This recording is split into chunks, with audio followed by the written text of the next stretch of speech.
اب یہ کون سا پہاڑ ہے؟ حضور صلی اللہ علیہ وسلم نے خود فرمایا پہاڑ کی طرف اشارہ کر دیا، ھذا جبل یحبنا ونحبہ، لوگوں یہ وہ پہاڑ ہے جو ہم سے محبت کرتا ہے، ہم اس سے محبت کرتے ہیں۔ اب بے جان چیز ہے، اس کے اندر جان نہیں ہے، اس کے اندر دل نہیں ہے، لیکن جب حضور صلی اللہ علیہ وسلم کی باری آتی ہے، مقربین کی باری آتی ہے، تو اللہ پاک ان چیزوں کے اندر بھی جان ڈالتا ہے۔ مولانا روم علیہ الرحمہ فرماتے ہیں نطق آب و نطق خاک و نطق گل حق محسوس آواز دیا ہے دل، فرما کہ جب باری آتی ہے نا اللہ کے محبوبان کی، تو پھر یہ جو آگ ہے، یہ جو خاک ہے، یہ جو سمندر ہے، یہ جو دھوڑ ہے، یہ جو مٹی ہے، یہ جو ریت ہے، یہ جو درخت ہے، درخت کے پتے ہیں، ہر وہ چیز جو بے جان ہے، جب ان کے سامنے اللہ کے بندے آتے ہیں تو ہر چیز اللہ کے بندوں سے گفتگو کرتی ہے اور سنتی بھی ہے۔ مولانا فرماتے ہیں کہ جو منطقی ہے، جو عقل کا بندہ ہے، اس سے پوچھو گے تو وہ تمہیں کہیں گے کہ نبی رسول اسی طرح ملائکہ کوئی بھی چیز ہے، ان کا ان چیزوں کے ہاں مقام وہی ہے جو ہمارا مقام ہے۔ یہ بتایا جو ان ظالموں نے اپنی کتابوں میں لکھا، ایسی بات سن کے اپنے باپ کے بارے میں اس طرح کی بات نہیں سن سکتے، اپنے بھائی کے بارے میں ایسی بات نہیں سن سکتے، لیکن یہ ظالم ہاتھ بھی ڈالتے ہیں تو کہاں پہ ڈالتے ہیں؟ کہتے ہیں جی اپنی کتابوں میں لکھتے ہیں نبی کا اتنا ادب کرو جتنا اپنے بڑے بھائی کا کرتے ہیں۔ اس لیے ہم آپ کو کہتے ہیں کہ ہر کلمہ گو مسلمان نہیں ہوتا، ہر داڑھی رکھنے والا مومن نہیں ہوتا، ہر 5 وقت کی نماز پڑھنے والا مسلمان نہیں ہوتا۔ یہ ابھی میں نے وقت ملا تو اس چیز میں بات کروں گا۔ جب نبی علیہ الصلوۃ والسلام غزوہ احد کے لیے تشریف لے کے جا رہے تھے تو کیا تھا، اس وقت جو منافق ہے وہ مسجد تعمیر کر رہے ہیں۔ بتاؤ اللہ کو تمہاری مسجد کی کیا ضرورت ہے جب تم اللہ کے محبوب کے ساتھ نہیں کھڑے ہو؟ تمہاری باتوں کی کیا ضرورت ہے جب تم نبی کے ساتھ مل کے نبی کے حکم پر عمل نہیں کر رہے؟ نبی جہاد پہ جا رہے ہیں، ان کے صحابہ جہاد پہ جا رہے ہیں، تو اس وقت تمہارے اوپر لازم ہے کہ تم بھی نبی کے ساتھ چلتے اور جا کر جہاد کرتے۔ یہ تو منافق۔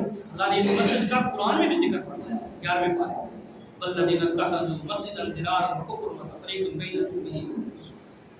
مسجد آپ اندازہ لگائیں جناب، ہے مسجد، بات تو کلمہ گو کی کہاں رہے گی، داڑھی رکھنے والے کی کہاں رہے گی، قرآن پڑھنے والے کی کہاں رہے گی؟ ہاں جی، اور مسجد بھی مسجد نہیں۔ حالانکہ انہوں نے مسجد بنائی، اس میں وہ اللہ کا ذکر کرتے تھے۔ جب میرے نبی صلی اللہ علیہ وسلم غزوہ احد لڑ کے آیا نا، حضور نے سے فرمایا اے میرے پیارے محبوب، آپ نے پہلا کام یہ کرنا ہے اس مسجد کو گرا۔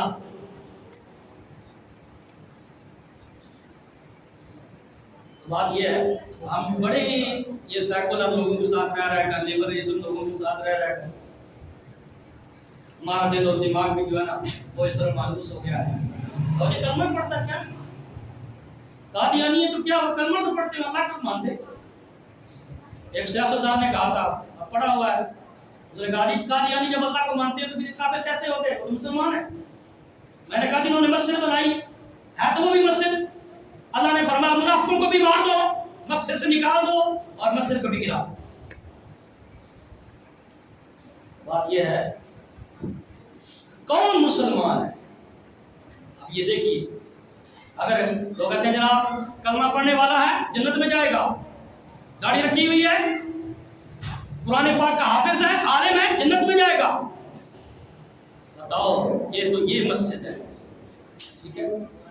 یا بات میں آگے کی کرنے لگا ہوں، حجر اسود اور بیت اللہ شریف کے درمیان آپ کے پیارے میرے آقا صلی اللہ تعالیٰ علیہ وسلم فرمایا بندہ پوری زندگی وہاں کھڑا رہے، ہلے بھی نہ، سجدے پہ سجدہ دیتا رہے، عبادت کرتا رہے، قرآن پاک کی تلاوت کرتا رہے، فرمایا کہ اگر اس کے دل میں میری آل کی محبت نہیں ہے وہی سیدھا جہنم میں جائے گا۔ اس کہاں کی بات ہو رہی ہے؟ ریاست اور بیت اللہ شریف کی درمیان، وہاں پہ کھڑا ہو کر بندہ ساری زندگی عبادت کرے، لیکن حضور کے جو آل ہیں، حضور کے جو شہزادے ہیں، اس گلشن کے جو پھول ہیں، ان کی نفرت لیے دل میں کیا ہے؟ فرمایا کہ وہ بندہ وہیں سے سیدھا جہنم میں جائے گا۔ یہ نہیں کہ بندہ گھر میں آئے گا یا کسی اور جگہ پہ جائے گا، سیدھا وہاں سے جائے گا۔ اس لیے ہم کہتے ہیں میرے بھائیوں، ان قادیانیوں کے ساتھ اپنا بیٹھنا چھوڑ کر، یہ ہمارے حضور کے گستاخ ہے، ہمارے حضور کے غدار ہے، یہ ہمارے بھائی نہیں ہو سکتے جب تک یہ نہیں کہتے کہ ہم حضور علیہ السلام کو نبیوں میں سب سے آخری نبی مانتے ہیں اور آپ کے بعد کوئی نبی نہیں آئے گا۔ بس بات ختم۔ ٹھیک ہے؟ ہمارے اب دیکھو نا کہ ایک بندہ اس کو یار اس نے صحیح طرح بات نہیں سمجھائی اور دوسرے سے سمجھائی، انہوں نے اپنی کتابوں میں یہ لکھا قادیانیوں نے کہ حضور علیہ السلام سے کچھ کمی رہ گئی تھی، وہ مرزا قادیانی نے آ کے مصدق لما معکم، اللہ فرماتا ہے کہ سب کچھ میرا محبوب تمہاری ساری کتابوں کو تصدیق کرتا ہے، اور الیوم اکملت لکم دینکم واتممت علیکم نعمتی ورضیت لکم الاسلام دینا، آج کے دن میں نے تمہارے لیے تمہارا دین مکمل کر دیا اور سب کچھ پورا کر دیا، نعمت بھی پوری کر دی، اور تمہارے لیے اسلام کو بطور دین قرآن میں موجود ہے، قرآن کا انکار کر دیا۔ اب یہ دیکھیے مسجد بھی گر گئی، اگلی بات سنیں، وہاں پر نا روڑی سمجھتے ہو؟ روڑی جتنے پنڈ والے لا کے کوڑا کے کر سارا ہوتے آ رہے یہ ڈبے جلا کے رکھ دیتے رہتے، کوڑا سوٹتے رہتے، پھر ان گڈی لے جاتی، اتنے پنڈ جاجے بھی روڑیاں ہوتی ہیں، اتنے جناب گند لیا کے رکھا جاتا، ٹھیک ہے؟ وہ روڑی جڑی سی نا وہ اتنے بن گئی۔ صحابہ کہتے ہیں یہاں پر اللہ کے نبی کے خلاف باتیں ہوتی تھی، اب یہاں پر یہ کوڑا کرکٹ کا ڈھیر بنا دیا، لوگ وہاں پہ اپنے گھر کو کوڑا لا کے پھینکتے۔ ایک صحابی تھے غریب،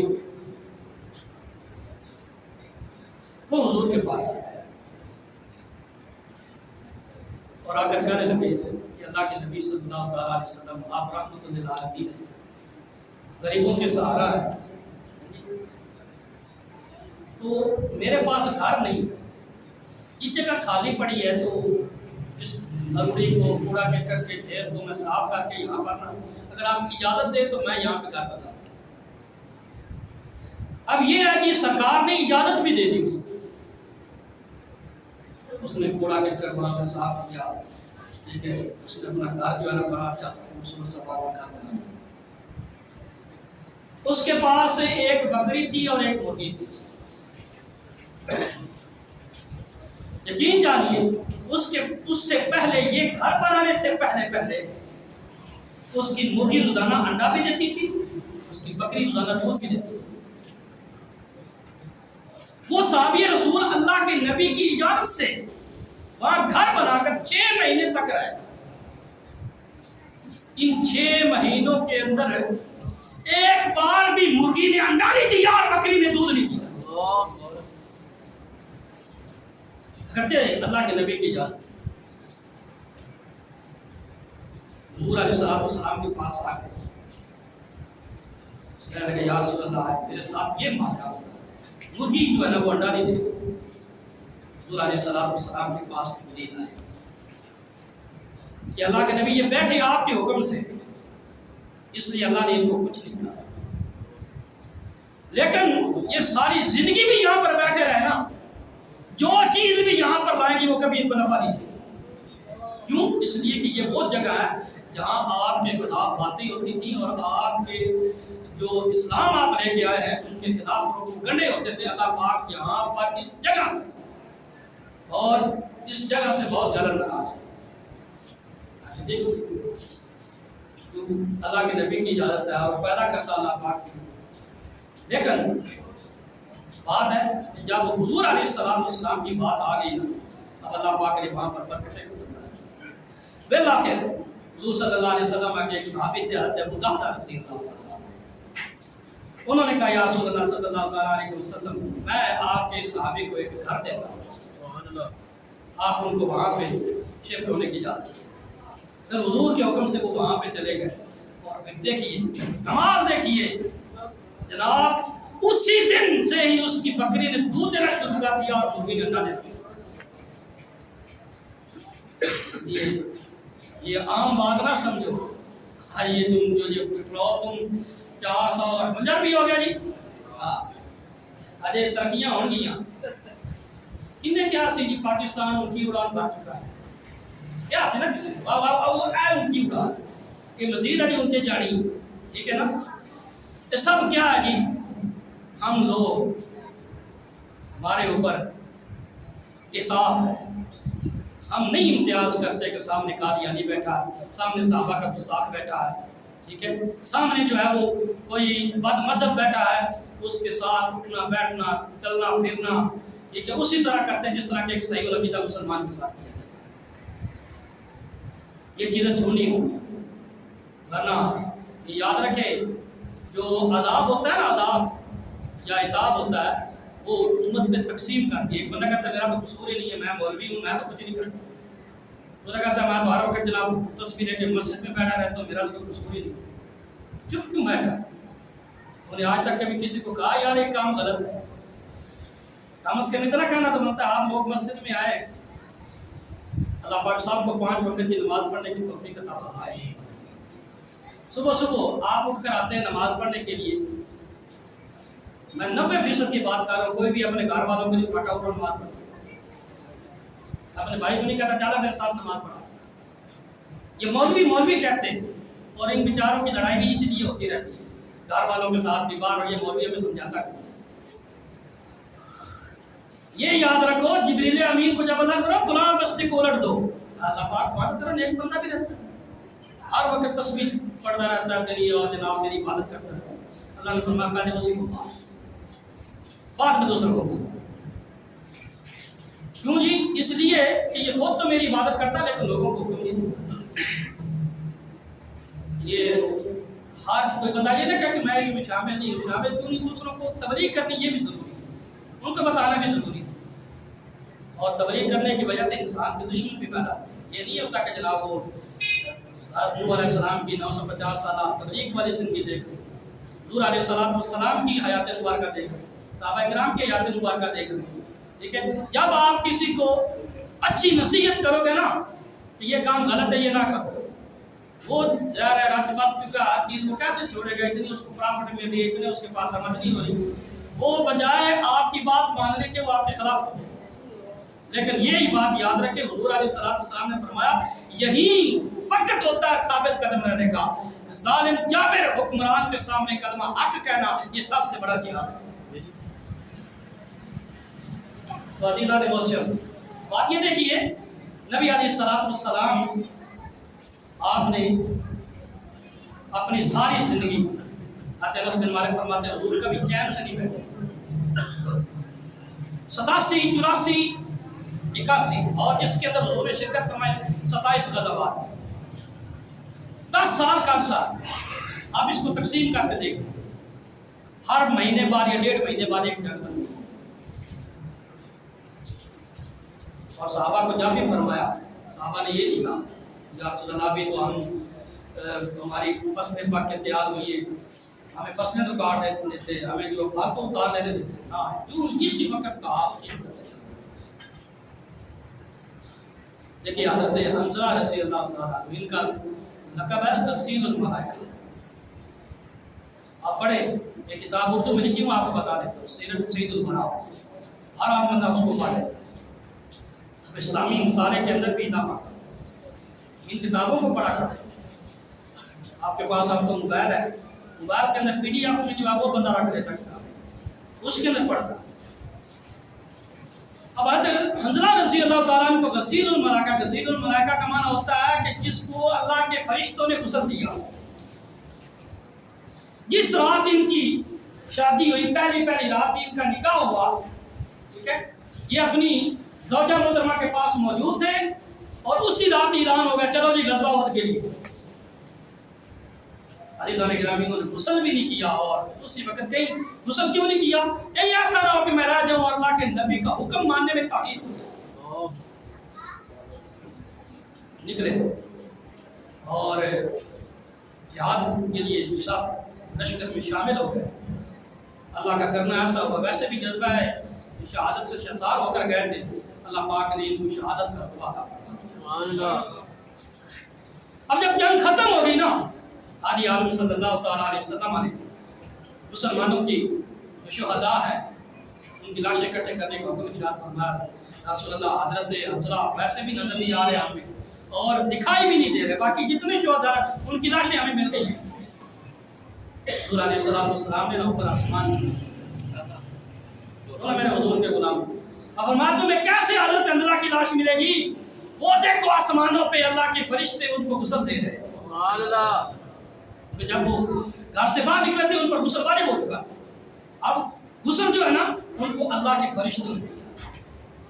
کہنے کا مطلب یہ ہے کہ صحابہ جس حالت میں تھے، جو بھی تھا اللہ کے نبی نے حکم دیا صحابہ نے اسی وقت کرنا، کوئی کسی قسم کا کوئی بات ہے. عزیزان گرامی، حضرت حمزہ رضی اللہ تعالیٰ عنہ، حضرت خالد بن ولید کے بارے میں پوچھو نا، وہ اللہ کی تلوار میں سے ایک تلوار ہے. وہ حضرت علی رضی اللہ تعالیٰ عنہ، وہ جناب اسد اللہ ہے، اللہ کے شیر. لیکن آگے اگرچہ وہ رسول کے بھی شیر ہے لیکن ان کے نام کے ساتھ یہ لگتا نہیں ہے. حضرت حمزہ وہ صحابی ہیں جن کے نام کے ساتھ لگتا ہے اسد اللہ و اسد الرسول، کہ وہ اللہ کے بھی شیر ہے، اللہ کے رسول کے بھی شیر ہے. سبحان اللہ. اور یہ لقب کب حضور علیہ السلام نے ان کو عطا فرمایا؟ جس وقت حضور علیہ السلام نے خود حضرت حمزہ کو اپنے ہاتھوں میں لے کر، اب میں آپ کو یہ بھی بتا دوں کہ حضرت حمزہ کا لاشا حضور نے 12 جگہ سے اکٹھا کیا. 12 جگہ سے، لیکن ان کے جسم کا مسئلہ کاٹ دیا گیا. حضرت واشی رضی اللہ تعالیٰ عنہ ابھی اسلام نہیں لائے تھے، وہ چھپ کر بیٹھے ہوئے تھے اور ان کو ہندا نے بہت بڑی خوشخبری دی تھی کہ میں تمہیں یہ کروں گا، اعزاز بھی دے کر دوں گی، اور تمہیں جو ہے یہ انعام بھی دوں گی، تمہیں جو اپنے کندھر جو ہے وہ بھی اتار کر، کندھر اس کے بڑے مہنگے تھے. حضرت واشی نے ان کو نیزہ مارا جو کہ ناف کے نیچے لگا، دوسری طرف سے پار ہو گیا، ان کو فوراً کرا. حضرت حمزہ وہاں پہ شہید ہوئے. پھر وہاں سے آئے حضرت حمزہ کا جو ہے نا مسئلہ اور قوم جو ہے وہ کاٹ دیا. ٹھیک ہے، حتیٰ کہ حضرت حنظلہ کا جو ہے نا دل نکال کر خود جو ہے نا ہندا کو دیا، ہندا نے وہ کلیجہ چبایا. جن کے مقام بڑے ہوتے ہیں ان کے امتحانات بھی بڑے ہوتے ہیں. 12 جگہ سے میرے حضور نے لاشا اکٹھا کیا. آگے سنیں، حضور صلی اللہ علیہ وسلم اپنی امت کے لیے بہت زیادہ روئے. میرے بھائیوں یہ یاد رکھیں، حضرت حمزہ کی شہادت وقت حضور صلی اللہ علیہ وسلم اتنے روئے کہ آپ کی پہلے داڑھی مبارک طے ہوئی، پھر داڑھی سے آگے زمین تھا. صحابہ کہتے ہیں کہ ہم نے حضور علیہ السلام کو اس سے پہلے بھی اتنا روتا نہیں دیکھا اور اس کے بعد بھی اتنا روتا نہیں. اب دیکھیے باقی صحابہ ہیں ان کا ایک ایک مرتبہ حضور نے جنازہ پڑھا، لیکن حضرت حمزہ کا جنازہ حضور نے 70 مرتبہ پڑھا. جب بھی کوئی جنازہ سامنے رکھا جاتا حضور فرماتے ہیں کہ حمزہ کو یہاں پر بھی رکھو. پھر دوسرا جنازہ آتا ہو حمزہ کو یہاں پر بھی رکھو. حضور علیہ السلام ساتھ حضرت حمزہ کو دیکھتے اور ساتھ حضور علیہ السلام کو دیکھتے. تو عزیزان گرامی، اب جو قسمت میں لکھا ہوتا ہے یہ جنگ اس کو شکست نہیں کہہ سکتے. جہاں دیکھو نقصان دوسرے کا زیادہ ہو، ادھر سے کافروں کے اپنے 70 پھر مارے گئے. جس کا اپنا اتنا نقصان ہو جائے اس کی فتح کو آپ پتہ نہیں کہہ سکتے. جب حضور علیہ السلام پہاڑ کے اوپر آگے حضرت عمر کھڑے ہیں، حضرت علی کھڑے ہیں، حضرت عثمان کھڑے ہیں، حضرت ابو بکر کھڑے ہیں، حضرت دیگر صحابہ کھڑے حضور کے سامنے. نیچے کھڑا ابو سفیان اور ساتھ حضرت خالد بن ولید کھڑے. تو امداد جو ایک طرف کھڑی ہوئی ہے. ابو سفیان نے وسیع آواز میں کہا کہ دن کے بدلے دن، ہاں جی، قتل کے بدلے قتل، سب کچھ آج ہم نے بدلہ لے لیا، ہمارے اور تمہارے دن برابر ہو گئے. حضور علیہ السلام نے عمر کو کہا، عمر کی آواز کیونکہ بھاری تھی نا زیادہ، فرمایا عمر ان کو کہو یہ بات کہو، کیا بات کرنی ہے؟ فرمایا کہ کیسے تمہارے مردے اور ہمارے شہید برابر ہو گئے؟ تمہارے مردے جہنم میں ہیں، ہمارے شہید جنت میں. سبحان اللہ. تو عزیزان گرامی، ہمیں حضور علیہ السلام کے فرامین کی حکم پر مجھے ایک اجتہادی یہ مسلمانوں کو لے کر آئے. انہوں نے فرمایا 50 دن انجار آتے